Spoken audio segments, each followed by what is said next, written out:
on rappelle seulement que dès qu'on a un arbre comme ceci, la somme des probabilités partant d'un nœud vaut toujours 1. Si on voulait calculer P de B ici, il faudrait ajouter 3 nombres, 0,8 fois 0,4, plus, etc. Mais maintenant, on regarde ce petit ensemble ici. Alors A est un événement possible, P de A vaut 0,8. Donc ce qui est écrit là, 0,6 plus 0,4 égale 1, ça s'écrit comme ça. P de B sachant A plus P de B bar sachant A vaut 1. Alors on écrit la définition de ces probabilités conditionnelles. Puis on multiplie par P de A. Et ce qui est écrit ici maintenant veut juste dire que A est la réunion disjointe de A inter B et de A inter B bar. Et finalement, cette relation n'est que la traduction de l'évidence suivante. Si on a une partie A, elle est la réunion disjointe de A inter B qui est ici et de A inter B bar qui est ici.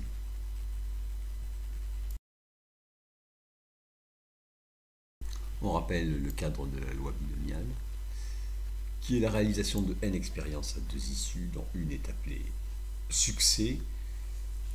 Alors, identique et indépendante, très important, et grand X, la variable aléatoire, c'est le nombre de succès obtenus à l'issue des n expériences. Exemple, ici on lance n égale 60 fois 1d, grand X c'est le nombre de 6, probabilité d'un succès ici c'est 1 sur 6. Alors d'une façon générale, grand X peut prendre toutes les valeurs de 0 à n, et on a cette formule.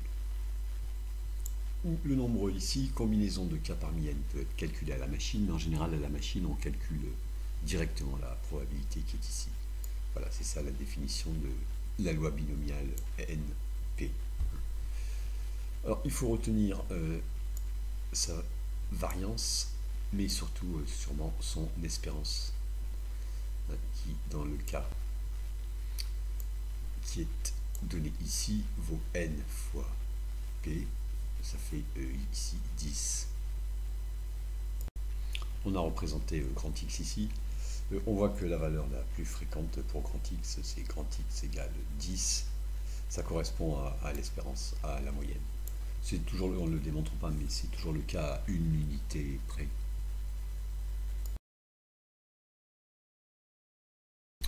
On donne ici les densités des trois lois continues du programme. Alors on commence par la loi uniforme, loi exponentielle de paramètres lambda strictement positif, et loi normale qui a deux paramètres, moyenne et écartée. On commence par la loi uniforme, sa densité est ici, c'est 1 sur b-a, c'est une constante.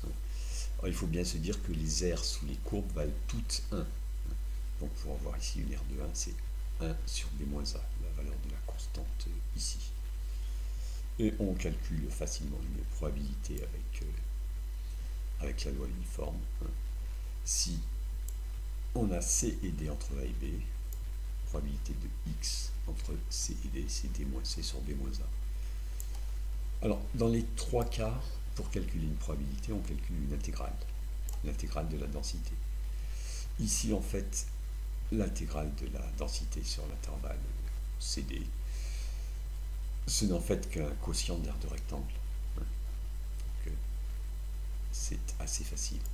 Alors ici, maintenant pour les lois exponentielles, la densité est donnée par cette fonction qui vaut 0 sur R-. Alors pour se repérer, peut-être qu'on voit que f de 0 vaut lambda. Ici lambda vaut 0,7. On a bien f de 0 ici. Bon. Alors celle-ci, elle a quand même cette grosse particularité d'être sans vieillissement, ça modélise surtout des durées de vie. Alors, formule à connaître, sans usure. Et pour celle-ci, la densité est quand même compliquée et n'a pas du tout à être connue. Alors, les espérances ici, sans surprise, c'est A plus B sur 2. A et B, ils peuvent être n'importe où, évidemment, sur R. Alors ici, vraiment à connaître, parce que très difficile à démontrer, l'espérance de la loi exponentielle, c'est 1 sur le paramètre. Et ici, l'espérance, on la voit particulièrement bien, ici c'est la moyenne. Voilà. Si c'est 12, ici c'est la valeur centrale, c'est petit m. Alors on redit que dans tous les cas on peut calculer les probabilités avec une intégrale, mais on procède différemment, c'est-à-dire qu'ici on utilise vraiment cette formule qui est naturelle. Ici vraiment on calcule l'intégrale. Alors pour trouver une primitive de lambda et moins lambda t, on écrit moins lambda et moins lambda t, comme ça on a bien u' fois la puissance u. Et ici c'est différent, on ne sait pas calculer de primitive de la densité qui est compliquée, on ne fait que des calculs approchés à la machine. Bon, mais cette loi normale ici, on va y revenir. Alors, l'écart type ici qui est 1, il montre une dispersion ou un aplatissement si on veut. Voilà. Et ici, petit m, il peut être vraiment n'importe où sur R.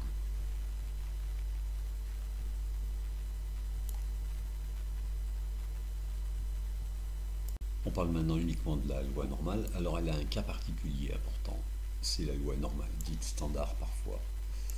Moyenne 0, écart type 1.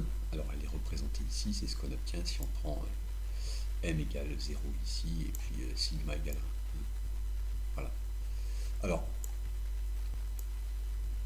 l'essentiel, c'est la définition finalement de nm sigma 2, qui est ici. C'est-à-dire, grand X suit nm sigma 2, ça veut dire par définition que grand X moins petit m sur sigma suit cette loi normale 0,1 qui est ici, dont la densité est supposée être connue en terminale.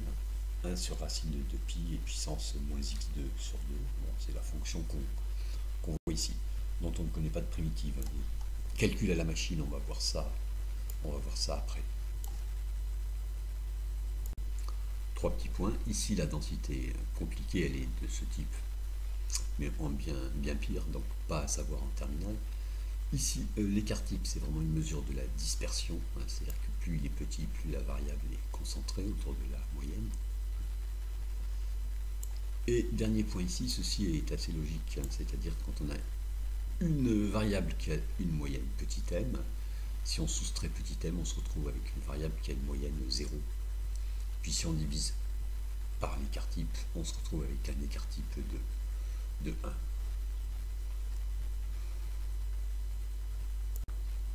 Deux mots sur l'utilisation des machines, ça peut être un peu troublant avec certaines Texas Instruments. Alors à gauche on a un binomial qu'on peut obtenir ici, à droite on a un normal et on accède à ces écrans avec Second Distrib ici. Alors pour binomial on a les paramètres n et p et il faut taper d'abord les paramètres puis la valeur qui est de grand X égale K. Pour la loi normale c'est l'inverse, c'est-à-dire on tape d'abord les valeurs qui nous intéressent puis les paramètres. Et attention, le deuxième paramètre, c'est l'écart type, ce n'est pas la variance. Ça, il faut vraiment le savoir. Deuxième point un peu troublant, ici on utilise binôme PDF, alors qu'ici on ne l'utilise vraiment jamais. Alors simplement, pensez qu'ici on a un histogramme, ce qui nous intéresse, c'est la valeur. Bon, PDF, ça veut dire fonction de probabilité, alors qu'ici, PDF nous donnerait la valeur de la densité en un point, ce qui n'a aucun intérêt. Nous, ce qu'on veut, c'est une valeur cumulée. Le C qui est ici, il veut dire cumulé.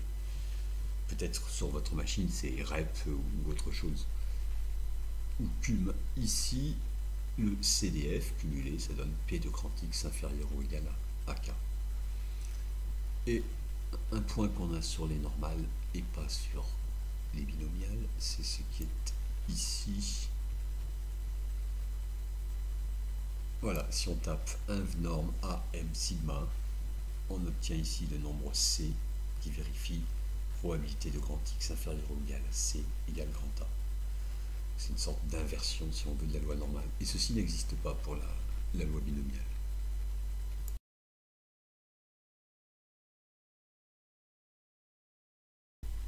Alors on considère une boîte qui contient des boules blanches et des boules noires. On appelle P la proportion des boules blanches dans cette boîte.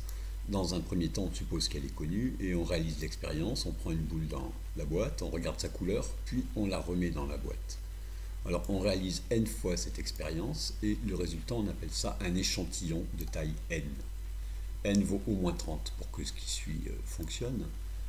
On appelle grand Xn, c'est une variable aléatoire, le nombre de boules blanches obtenues. On connaît sa loi, c'est la loi binomiale BNP. Donc, avant de réaliser le tirage, on peut parler de la fréquence des blanches dans l'échantillon. Fn, c'est grand Xn sur n. Et avec l'effrayant théorème de Moivre-Laplace, on peut affirmer ceci. La probabilité de Fn dans cet intervalle, c'est à peu près 0,95. Cet intervalle, on l'appelle l'intervalle de fluctuation des fréquences. Alors, il est connu si on connaît P. J'ai oublié de dire que tout ceci n'est correct que si NP vaut au moins 5 et N fois 1 moins P vaut au moins 5. C'est-à-dire que P n'est ni trop petit ni trop grand. Et en perdant un peu d'informations, on peut déduire de cette égalité celle-ci, où il y a moins de P dans l'intervalle, dans l'événement qui est ici. Fn, ça n'a pas été dit, c'est vraiment une variable aléatoire, c'est grand Xn sur n. Et tout ce qu'on a fait jusqu'à présent, c'était vraiment du calcul des probabilités. On n'a pas encore réalisé le tirage. Alors ici, on tire un grand trait parce qu'on va vraiment changer de démarche. On imagine qu'on a effectué réellement un tirage et obtenu une fréquence, c'est une fréquence observée, fops. Alors à ce moment-là, on peut parler de P à l'aide de fops. Ce qui suit ne fonctionne que si on suppose les mêmes conditions qu'ici en remplaçant P par fops. Alors ici, il y a deux démarches différentes. La première, c'est si on a une idée de la valeur de P, mais on n'en est pas sûr. Par exemple, les boules blanches, ce sont des malades dans une population. On connaissait la proportion des malades il y a un an. On voudrait vérifier que c'est la même. Alors à ce moment-là, on va pouvoir tester la valeur de P dont on dispose. Parce qu'à ce moment-là, c'est comme si on connaissait P et on a l'intervalle de fluctuation ici. Et la deuxième démarche qui n'a rien à voir, c'est si on n'a aucune idée a priori de la valeur de P. Alors ici, ce qu'on fait, c'est de la statistique, ce n'est plus du calcul des probabilités. Dans les démarches qui est à gauche, la démarche du test, on a une valeur de P, et a priori, normalement, entre guillemets, la fréquence observée doit être dans cet intervalle. Donc voici le protocole du test qu'on suit. Si la fréquence observée est vraiment dans cet intervalle, on dit que l'hypothèse que la proportion est vraiment P est acceptable au niveau 0,95. Alors en suivant le programme, on se limite toujours à ce niveau 0,95. Dans le cas contraire, si la fréquence observée n'est pas dans l'intervalle de fluctuation, l'hypothèse est rejetée. On dit que la proportion n'est pas le nombre P. Maintenant, on regarde l'autre démarche. Lorsqu'on n'a aucune idée sur P, on ne peut pas utiliser ceci, mais on peut utiliser cette relation. Et ce qu'on a obtenu, c'est en fait une estimation de P. Alors, l'estimation, c'est par un intervalle, qu'on appellera l'intervalle de confiance de P au niveau 0,95, qui est fops moins 1 sur racine de n, fops plus 1 sur racine de n. Et on dit que P est dans cet intervalle de confiance avec un niveau de confiance de 95%, où on parle aussi de risque de 5%. Ce nombre 0,95 égale 19 sur 20 peut se traduire ainsi. Mais on a mis des guillemets ici pour bien expliquer que ce n'est pas la traduction d'une égalité de probabilité, c'est-à-dire on n'écrit pas ceci. C'est-à-dire, ici, avant de réaliser un tirage, de prendre un échantillon, on peut écrire cette probabilité qui vaut au moins 0,95. Mais lorsqu'on a obtenu un échantillon et une fréquence observée, P appartient à I conf, c'est un événement qui est soit impossible, soit certain. Donc écrire la probabilité qui est ici, soit elle vaut 0, soit elle vaut 1. Donc on n'écrit jamais une chose pareille. Ce qu'on sait, c'est qu'avant de faire un tirage, on a bien 19 chances sur 20 au moins d'obtenir un intervalle de confiance qui contient vraiment la proportion. On termine avec un point qui n'est pas essentiel, une explication du nombre 0,95 qui est ici. Si la proportion de blanches est vraiment P, on est dans la démarche du test, à ce moment-là, cette égalité est vraie, et du coup, on a 5% de chance d'avoir Fn qui n'est pas dans l'intervalle de fluctuation. Et à ce moment-là, l'hypothèse, la proportion est P, qui est vraie, est rejetée, puisqu'on se retrouve avec Fops qui n'est pas dans l'intervalle de fluctuation. En revanche, la probabilité d'accepter à tort l'hypothèse quand elle est fausse, on ne sait pas la calculer.